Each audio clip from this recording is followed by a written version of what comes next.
Alright, so in this video we're going to be talking about relative extrema, but before we get into that, we need to define a couple of things. So first, we need to know when a function is increasing.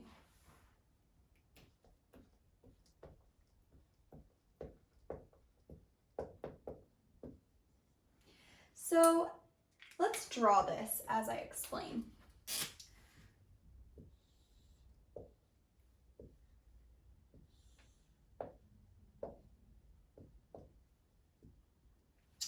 So a function is increasing if, as my x values are getting larger, if I'm reading from left to right, and my y values are also getting larger. That's how I know my function is increasing.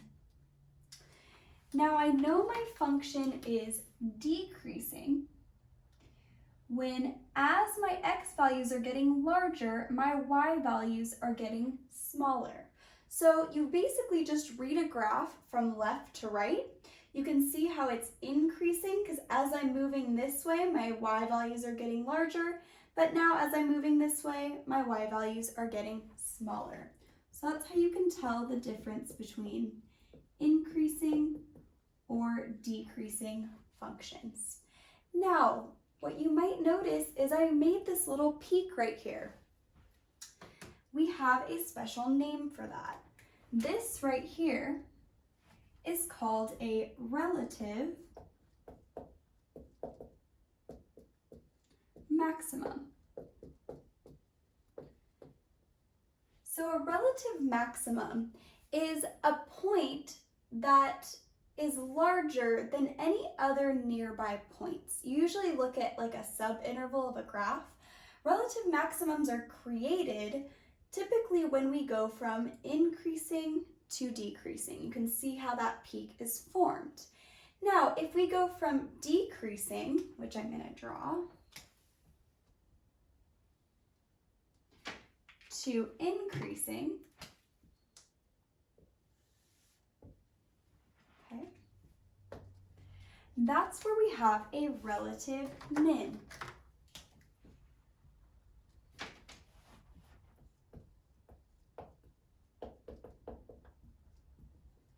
Or relative minimum.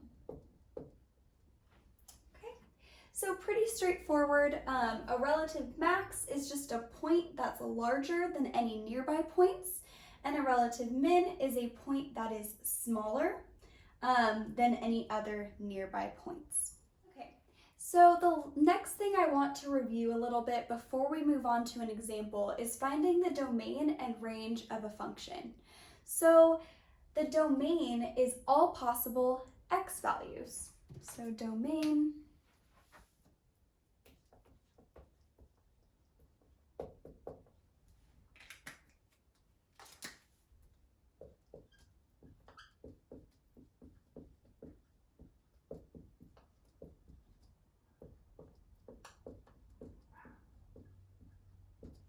okay, and your range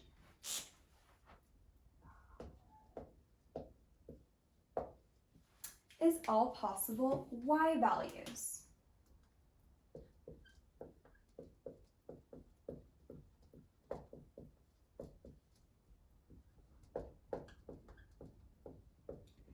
So this is how I teach my students to determine domain and range once you have graphed a function. So let's just look at, I'm just going to sketch a random example that we're going to look at. Let's say I have this parabola. It has this vertex here, some x-intercepts. Let's just say my vertex is at -1/2, comma, -5. Now, I can see that this graph is going to go on forever here. It does stop there at that vertex. So let's kind of look at what the domain is. Now, here's what I teach my students. To find the domain, you basically want to trace along the x-axis anywhere your graph exists. So like I have points all in this interval, right? There's points there. And actually, this is going to go on forever and ever. Okay, so here I have all real numbers as my domain. Here's how we write that. Actually, there's a couple of ways to write it. You can write it as domain is all real numbers with that double barred R, or you can write it in interval notation, which would be domain ... is from -infinity to +infinity. Whenever you use interval notation and your endpoints are negative and positive infinity, you always use open brackets. You can't really be at infinity, so it doesn't really make sense to use closed brackets. So always use open parentheses when your endpoints are negative and positive infinity. Okay, so now for range, all you have to do is trace along the y-axis anywhere we actually have a point. So if I don't have any piece of my graph here, it looks like I start here, wherever this value is, which is our vertex. It's at -0.5, -5, and it's going to go all the way up this way. So my range is not going to be all real numbers. My range here is going to be from -5, and we include that, all the way off to infinity. I like using interval notation. You could also say that y is greater than or equal to -5. There's a bunch of different ways to say that. But yeah, so basically to find domain and range of a function, especially if you've already graphed it, it's really easy because you just have to trace along the y-axis and x-axis to determine those intervals. All right, so I'm going to go through an example, which is, in this case, f of x equals -x cubed plus 3x squared. And what I'm going to do with it is I'm going to graph it. I've actually already made a table just to make graphing a little bit easier and faster, because really the main idea of this example isn't to show you how to graph this. You're welcome to use a graphing calculator or anything to help you create a table to do these graphs. But the main idea here is to graph this thing and find the relative extrema. We're also going to find the intervals at which our polynomial is increasing or decreasing. We're going to look at end behavior on this example as well. And I think that's pretty much it. Yeah, so let's go ahead and graph this thing. So I have 0, 0, which is a point. I have 1, 2. I kind of scaled this by 5s in the y direction because our y's get pretty big pretty fast. We have 2, 4. My graph's not going to be extremely perfect. 3, 0. Okay. 4, -16, so that's down here. Okay. -1, 4. Okay. -2, -2, positive 20. Okay, so our graph looks like this.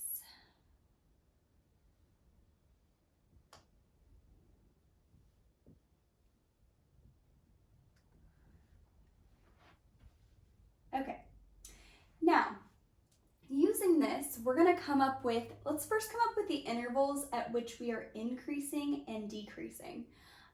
So the first thing that we need to know is when does it switch? So looking here, I'm just going to color code the places where we're increasing versus decreasing. So like right here, from 0 up to this maximum point at x equals 2, it looks like we're increasing.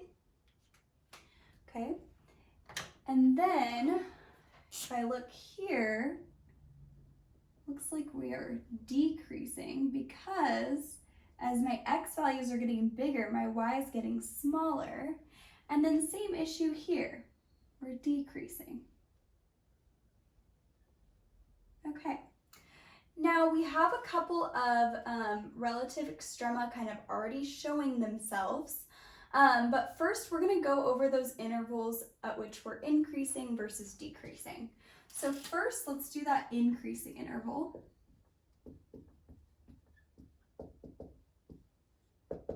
So we are increasing from 0 to 2. And we are decreasing from, well, it looks like negative infinity to 0. And then I use the union because it's this whole interval, but also we're decreasing from 2 to positive infinity. Notice these are x values at which the graph is increasing versus decreasing. Okay, the next thing that I want to look at is our points of, or our relative extrema, so our relative maximum and minimum. So it looks like I have a relative max right here at this point. So relative max is at the point 2 comma, and then we can use our table, 2, 4. Notice how we went from increasing to decreasing. And then we have a relative min as well. So we're going from decreasing to increasing right here. So my relative min is at the point 0, 0. Okay, and the last thing I want to go through is end behavior. So what's happening as x is getting going off to negative infinity, and what's happening as x is going to positive infinity. So end behavior, I like to abbreviate it as EB. So as x goes to positive infinity, as we go this way, y is going to negative infinity. And as x goes to negative infinity, as x is getting small, y is going to positive infinity. Okay, and so that is all of the kind of key features here. The only thing I didn't really go over explicitly is domain and range. For this one, your domain is all real numbers and your range is also all real numbers, because if you notice, and I trace my x-axis, I have points that exist along the entire x-axis. This is going to keep going, right? Same with my y. As I trace my y-axis, I have stuff going on all the way in the y direction, going both ways. So both your domain and range here would be all real numbers.